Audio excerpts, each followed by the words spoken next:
So I love this year, right, you know, as a gamer, and especially as an RPG gamer, we get the happy Astro of it. So, this video here, guys, it's gonna be about some of my favorite role-playing games this year, and, you know, I would call it like, if you like Baldur's Gate 3, these are my recommendation, kinda. Not saying necessarily they're the same genre, I mean, exactly the same, you know, CRPG, this thing, that, whatever, right? But, you know, this is modern RPGs that I really love this year, right? And if you know, guys, you know, I'm in London, blah, blah, whatever. I have studied and worked with developing role-playing games. My thesis was about role-playing games, combat systems in particular, and so I know everything is about role-playing games, right? Both Japanese, Western, or whatever, and everything in between there, right? And this year has been one of the best in a long time. Obviously, Baldur's Gate 3 is massive, it's amazing, but man, I also had FF16. I literally went from just beating 16 into playing Baldur's Gate 3, right? Before that, we had a bunch of other games. So here I want to talk about some of my favorite role-playing games this year, right? And I would say it's a recommendation. If you like Baldur's Gate 3, you probably would like this game. I would argue for this on some of the best ones. And, you know, in the future, I plan to do some other videos in the future where I cover, like, generally, this is my favorite RPG, so this is my top 10 for. But also, like I said earlier, I played, like, every RPG ever, both for work and for pleasure, yeah. So I know everything there is to know about RPG, especially like mechanic-wise, right? And also some code or whatever. And I worked on a few of them. My point is that I plan to probably make, you know, like top 10 of, like, you know, per console, right? Per era. Something like that. You know, leave a comment below what you guys think. And please subscribe if you want to see more of that stuff. But yeah, I think I just can't, like, it's like too hard for me, right, to make my top 10 RPG games. I have to make like top 10 of SNES, top 10 of PlayStation, top 10 of PC this year or something. Years ago. My top 10 RPGs from 00005, yeah. But anyways, let's get started. So I want to start talking about Octopath Traveler 2. This is a game that I might actually love more than Baldur's Gate 3. Honestly, I gave this game a 10 out of 10 earlier this year, right? So this game is really amazing. I would recommend it. I made a review for it, of course. And here's then the Triangle Strategies Critical Edition. It's the same game, same company, very similar games. I bring it up because I love this edition, right? How you have it open it like a book here. So you open it up, right? And I have pages, and then you have to put the pages. Then you get the steelbook, and you get your dice sets and so on. So I just love this Critical Edition. This is like Grimoire, yeah, I love it. And behind me is definitely, of course, the Fire Emblem edition, right? But anyway, this game, very, very good, because it captures, like, everything that I love in old school games, right? Super Nintendo games, early PlayStation games. It's just like a master love letter to old school RPG games. It has great freedom of the characters, storytelling is on point, great characterization and so on. But I actually do think that this game is arguably the most similar game to Baldur's Gate 3 this year in a lot of ways, because you see the image here, right? You can interact with every character in the village, similar to, you know, interacting, right, in Baldur's Gate, right? You meet a person, you can either like rob them, you can seduce them, you can trick them, right? Depending on your party members, right? So every party member have two different options how they can interact with like an NPC or also some other stuff, but mostly NPCs. So it's like, oh, you can like rob them, or you can interrogate them, right? To get information. You can bribe them and so on. There's some overlaps, right? So there's like different versions, like mugging someone is the same thing as seducing them, right?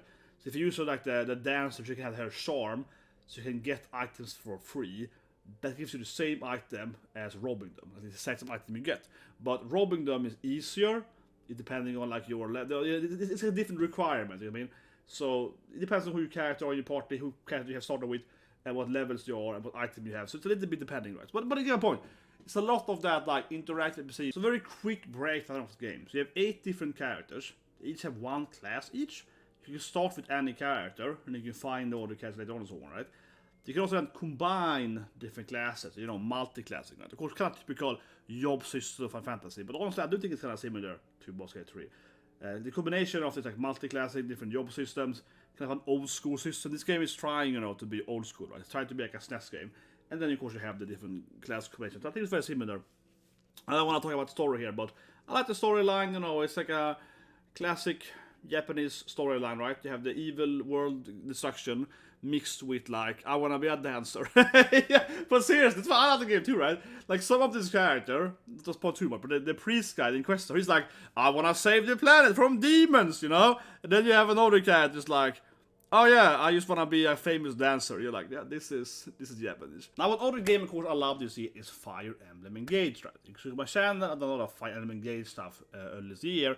And yeah, this is, honestly, I think people complaining about boss being too easy or whatever, right? This game is not that easy. This game, you play it on Maddening, and you do the wrong thing, and you level up too much or whatever. You do the Sonolog on Maddening, and you get the best characters, and then you go to like the normal. It's like impossible, okay? It's gonna be impossible. It skates after your level. It's too hard, and you basically can't do. If you try to do the DLC Sonolog on level on chapter 7, you can't do it. It's like impossible, literally impossible. Okay, this game actually is quite hard, and again, right? I know some people are very much like. They play Western RPGs, right? Or they play Japanese RPGs. And it's a huge schism between them. It's been since forever, right? I, of course, have been part of this thing for my whole life. But I never get it because, come on, these games are very similar. Now, of course, the gameplay of this game is different because it's turn-based. So it more reminds you of whatever, XCOM or Civ, whatever, right? But generally speaking, yeah, it's an RPG. You got classes. You can combine different weapons, different classes. I mean, I have always been moving around, right? Playing both West and East games. Especially in RPGs, because they are very, very similar, right? They are very, very similar. From a mechanical standpoint, they're very similar, which still is the most part of the gameplay is the combat. So this is not a game that I think you actually will really enjoy if you like Baldur's Gate 3, right? It is turn-based, it's like Baldur's Gate 3. It has classes, it has a bunch of different characters, right? Different attack, different defense points, different evasion, you know what I mean? Different buffs, right? I mean, it is very, very similar, it really is. The difference is that I would say that this game is much more tactical, right? I guess the Baldur's Gate 3 is great in the way that you have more freedom, of course. You can throw the water, you can do stuff. So that's something that Baldur's Gate 3 does really, really well. Of course, how you can combine different elements outside the actual fight. You can sneak up on them and so on. Right? This game, of course, is very, very rigid. That is true. So it has a very big minus on freedom, absolutely. But instead has a massive plus, right, on actual tactical stuff. Because you have way more characters, which is more common than in the Japanese games, right? You have, 10 plus character per fight. You can have, 14 or even 16, I think, on some maps. So you have, 16 characters, right? Each one with different unique classes and different abilities. So it gets, very, very, it becomes more and more complicated, right? And honestly, not that this game is impossible or anything like that, but I played the whole game, of course, on Maddening. Which is super hard, and it is freaking hard, okay? This game actually is I am struggling. You can see on my channel, I live streamed the whole game, and some stages were fine, but there are some parts, like 17, where you're like, oh my god, I died 3 times now. There are some, you're like, I have to replay this last boss fight for 3 hours now. Yeah, it is some fights that get really hard. Eventually, I think in every game almost, eventually it gets easy. Similar to Baldur's Gate 3 too, I suppose. I think in most games, it gets really easy in the end, usually. The reason why is because, of course, eventually all the builds come together, right? So you have your perfect strategy, your min-max Lady Anne or whatever, C3, and you have all the characters in perfect, specs, and then you get this character, and then you get this blah blah, and you get the MILF. I'll have to spoiler. You get Sunny, you get the super sexy dragon MILF lady, and you do this weird spec, and you get the Ivy, and everything is perfectly aligned, right? And then suddenly, the last 3-4 fights might be super easy because you do insane damage and so on. That's pretty common, I think, in these games. But up to that point, they usually are actually pretty hard. And I played this game, of course, 3 times. When you get the DLC, so I don't know how to buy for it, but yeah, you get the DLC. Then it gets easier, absolutely, because DLC gives you other emblems. However, the DLC stations themselves are crazy hard on Maddening if you do it in the wrong order, because they're oh yeah, and when you get the skirmishes, which you rarely can get on Maddening, they're impossible to do them, and you go XP, you don't even get any XPs, okay? So there's one thing I think missed out on, I suppose, in my video here, is that I guess I'm trying to aim here to motivate people that mostly play Western RPGs or to play Japanese games, as opposed this turned into now. But my point is that, you know, there's one thing in Japanese games, is that they actually are usually much more hardcore. I don't mean hard as in permanent, even though this game does have permanent. But of course it has. Everyone has that. But you can still say back, it's not true permanent. But anyway. But the thing is that these games get kind of more, you know, nit and gritty, you know. Japanese games are actually quite more grindy. As you might know, when coming to one other game later in this video. And they get really into the math, you know. Oh, you need to have this emblem, this ring. And if you don't have it, you die immediately, right? And there's some stages where this game is like ridiculously hard, which you have to replay like several times over. Or if you have a perfect strategy, you can still do it. So I would say this game is much harder than Baldur's Gate 3, because even though Baldur's Gate 3 also, of course, requires strategy, the freedom, which I like the freedom of Baldur's Gate 3, but it also means that the enemies are, as people complain about, right, to some extent, are 2-2, because the game has to allow you. You know, the game has to allow you to do, you know, different stuff, right? So the bosses or whatever can't have too high stats, because then it's too hard, because then you can freedom. This game instead is much, much harder, right? Because the game requires you to have like the perfect strategy to win, right? Of course, you have a couple of different optional strategies, but it is actually quite difficult. The cast in the previous game was much better, yeah. Three Houses, which is of course very popular, has a much more... It's very anime. It's very anime. It's super weebo. No, but it's very, very anime. Petra is the best. But I do think that Engage have a better fights, okay? I think it has better battles. I think the new system with the Engage team is more interesting. So you have the ring you put on your character. You can summon one of the older characters. It's quite fan servicey, but I'm looking purely from my gameplay standpoint here. The system of having that every character has an emblem. There's a new ability, new passives, of course, means you can move around passives and so on. And obviously, all the strategies of maddening are built around Imba rings to do crazy combos, right? So you have like an evasion attack and so on. It's all about that to not die, right? But to get my point is like, I think the gameplay mechanic-wise, Engage is even better to Houses. But I do wish they had more of the better writing or interest. So FF16, I actually would not recommend this game. I'll bring it up here. I think you have to bring up Final Fantasy, guys, and get my FF12 shirt, right? I like this game, okay? Don't get me wrong. I like it, but it's very not similar, actually, I think, to Baldur's Gate 3. You might play both of them, right? It's quite the biggest, of course, game you see it for PlayStation 5, but it's like, it's a very different game. Where it's focusing a lot on, you know, the epic storytelling, right? The cutscenes and so on. And like I said, my first actual, link before that, my first Baldur's Gate 3 video, this game is the complete opposite, right? With this game here, relies on basically 0 IQ, right? You just spam the button and everything dies. It's like the dumbest game ever. Still enjoyable, but it's far extremely too easy. And then Baldur's Gate, of course, is a much more complicated game and consequences, right? So no, I think that it's quite different in any gameplay mechanic wise. But so yeah, I would recommend it if you like Baldur's Gate 3 and you want to have a similar game. But if you want to have like a role play game, I guess, with good storytelling, yeah, then this game is. And but that being said, though, I think this game has a much better storytelling than Baldur's Gate 3. Rails game, yeah, but Rails game is so complicated. So we had this game called Starfield, right? This is kind of what, you know, I made a review about it last week. Everyone's playing right now. Bethesda's new game. All those Xbox fanboys, right? But I mentioned it briefly. Of course, it's the next Skyrim, but in space. Honestly, I like the game, but I think Baldur's Gate 3 is much better, honestly. I will admit that I've never been a massive Bethesda fan. I mean, obviously I made my review as a parody. Last week that's a pure parody, right? But still, I think these games are... The thing is that what I actually think that it differs the most from Baldur's Gate 3, right? And similar games is the combat system, which is this FPS system, as in, you know, Bethesda games, Fallout and so on. And honestly, in my personal opinion, that's probably what I like the least with this game too. Yeah, I like the exploration, you know, I like the companions, doing stuff in Starfield, and generally, you know, like finding new planets and so on. I think that the combat system and having to go to these camps and so on are the worst part of the game.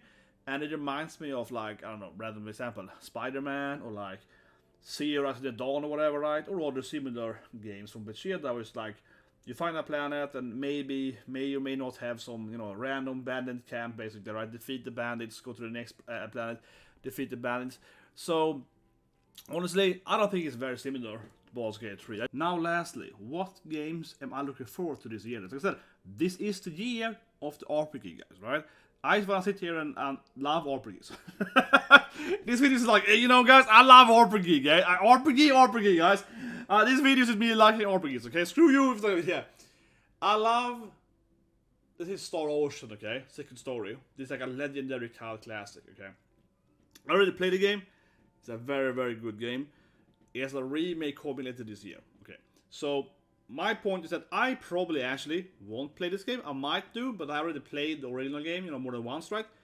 But if you haven't played the original game, I think this is gonna be a great game, you know, like a 2.5D, you know, redefined remake. Or I believe it's mostly like, you know, the same game, but of course much better graphic and so on, right?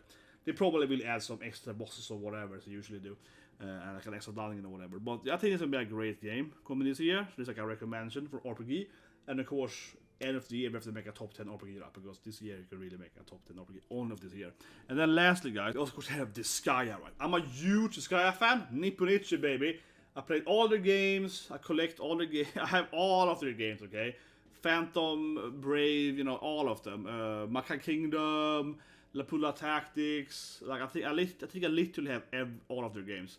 The RPG games, and on Steam library I have all of the horror games or whatever. So I have I don't know 30 games or whatever. I weigh my money, guys. This is where all my money goes to, basically, right? But honestly, I did a blast here. I'm a huge Disgaea fan.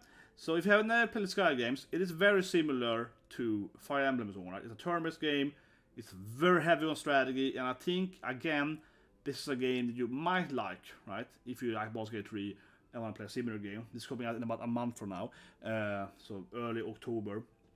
That being said, I think Fire Emblem is probably similar, right? More to Baldur's Gate, more serious, more, you know, medieval and so on. That being said, though, it is quite anime, so to speak, to say the least. Fire Emblem games, yeah, that's a big problem. It's quite anime, right? But this game here is super anime. Yeah, these games are incredibly anime, right? But if you look away from that, and look at the gameplay, these Disgaea games are notorious for being like the craziest, deepest turn-based game there is, right? You can level up every item, you can grind for thousands of hours, and it's so much complicated. You have like 300 classes, and you can like inherit different abilities.